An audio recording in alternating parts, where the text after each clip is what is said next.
Hey there everyone, it's Camian Larson, Home Design and Renovation Coach here in beautiful Oregon City, Oregon. I am here today to talk about countertops. So I read an interesting article that was talking about the pros and cons between granite and quartz.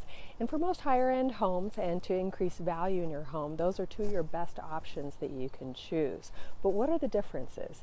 So granite is a natural stone. And that being said, there's lots of variation. Every single piece is unique, but it also means that it tends to be porous and it can be brittle depending on where it comes from and what the composition of the minerals are that are in it.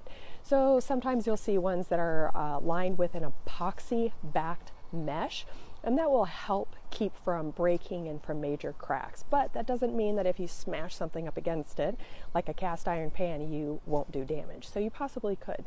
But the sealers, for keeping them from staining, have really come a long way, and there's some amazing sealers. There's even ones that can do a guarantee to keep stains away for 15 years or so. So that used to be one of the negatives.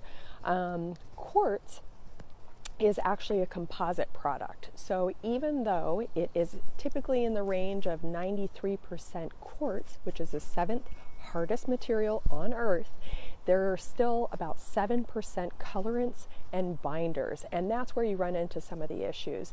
So it is a beautiful option that most people will choose if they want a contemporary look, if they want to have a very clean, simple look in their kitchen or bathroom, and they just want to have a solid color.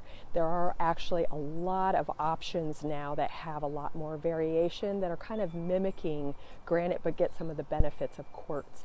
Quartz tends to be more expensive, but not always, so it depends on which granite you choose. So granite is usually priced according to group. There's typically in the range of 5 groups. 1 and 2 are typically the least expensive. And then once you get past 2, you kind of get into the same range as quartz, depending on what manufacturer it is. So one of the disadvantages of quartz is that because of those binders, it's less resistant to heat. So if you put a hot pan on there, even though you won't damage the quartz, you could damage the binders, and that's not repairable. But with a granite, because it's porous, you do need to stay up with sealer. And then again, that's going to depend on which product you actually choose. Mostly it comes down to aesthetic. If you want to have a unique piece and a lot of variation, or if you're going for a more contemporary look. So those are things to kind of consider. There are more aspects to them, but there's a good summary of 2 of the major countertops that you can choose in your renovation. Hope that was helpful for you. I'll talk to you soon. Thanks.